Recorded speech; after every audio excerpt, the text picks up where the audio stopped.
ಮನುಷ್ಯರ ಸಾವಷ್ಟೇ ಲೆಕ್ಕಕ್ಕೆ ಹಾಕೋಬೇಡಿ, ಪ್ರಾಣಿಗಳ ಸಾವು ಲೆಕ್ಕಕ್ಕಿರಲಿ. ಎರಡೂ ಹೇಳ್ತಾ ಇದ್ದೇನೆ ನಾನು. ಆ ಕೃಷ್ಣ ಮೃಗಗಳ ಸಾವು ಭಾಳ ಬೇಜಾರಾಗ್ಬಿಡ್ತು ಸರ್ ಮನಸ್ಸಿಗೆ. ಈಗ ಇದು ಸಾಂಕ್ರಾಮಿಕ ರೋಗ, ನನಗೂ ಭಾಳ ನೋವಾಗಿದೆ, ಭಾಳ ಬೇಜಾರಾಗಿದೆ. ಹೆಮೋಜೆನಿಕ್ ಸೆಪ್ಟಿಸಿಮಿಯಾ ಅನ್ನುವಂಥದ್ದು ಇದು ಕರೋನಾ ಥರ ಒಂದು ಸಾಂಕ್ರಾಮಿಕ ರೋಗ. ಯಾಕೆ ಬರ್ತದೆ? ದಿಸ್ ಈಸ್ ಕ್ಲೈಮೇಟ್ ಚೇಂಜ್, ಹವಾಮಾನ ಬದಲಾವಣೆ.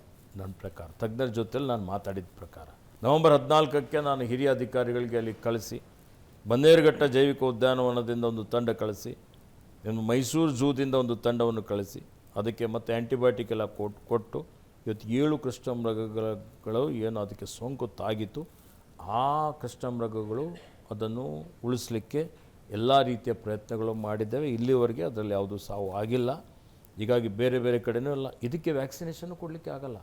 ಇವತ್ತು ಅರಣ್ಯ ವೀಕ್ಷಕರಿಗೆ ನಾವು ಅಪಾಯಿಂಟ್ಮೆಂಟ್ ಮಾಡಿಕೊಂಡಿದ್ದೇವೆ. ಇವತ್ತು ಗಾರ್ಡ್ಸ್ ಏನಿದ್ದಾರೆ 540 ಈಗಾಗಲೇ ಫೈನಲ್ ಆಗಿದೆ, ಪಟ್ಟಿ ಬಿಡುಗಡೆ ಮಾಡಿದ್ದೇವೆ.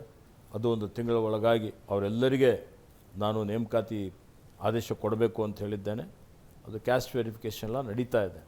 ಬಾಕಿ ಇರುವಂಥ ಏನು ಹುದ್ದೆಗಳಿದೆ ಅದಕ್ಕೂ ಆ ಹುದ್ದೆಗಳಿಗೂ ಸಹಿತ ಹುದ್ದೆಗಳು ಭರ್ತಿ ಎಲ್ಲೆಲ್ಲಿ ಅವಶ್ಯಕತೆ ಇದೆ, ಕ್ರಿಟಿಕಲ್ ಹುದ್ದೆಗಳಿದೆ, ಅದು ಭರ್ತಿ ಮಾಡಿಕೊಳ್ಬೇಕು ಅಂತೇಳಿ ಮಾನ್ಯ ಮುಖ್ಯಮಂತ್ರಿಗಳು ನಮಗೆ ಅದಕ್ಕೆ ಪರವಾನಗಿಯನ್ನು ಕೊಟ್ಟಿದ್ದಾರೆ. ಪ್ರತ್ಯೇಕವಾಗಿ ಒಂದು ಕೇಡರ್ ನಿರ್ಮಾಣ ಮಾಡಿ 15 ಜನರಿಗೆ ನೇಮಕಾತಿ ಮಾಡಿಕೊಳ್ಬೇಕು ಅಂತೇಳಿ ಅದಕ್ಕೆ ಅನುಮೋದನೆ ಕೊಟ್ಟಿದ್ದಾರೆ. ನೇಮಕಾತಿ ಪ್ರಕ್ರಿಯೆ ನಿಯಮಬದ್ಧವಾಗಿ ಮಾಡಲಿಕ್ಕೆ ಸ್ವಲ್ಪ ಸಮಯ ಆಗ್ತದೆ. ನೇಮಕಾತಿಯನ್ನು ಮಾಡುವಂಥ ಪ್ರಕ್ರಿಯೆಯನ್ನು ಪ್ರಾರಂಭ ಮಾಡುವಂಥ ಕೆಲಸ ನಾವು ಮಾಡ್ತೇವೆ.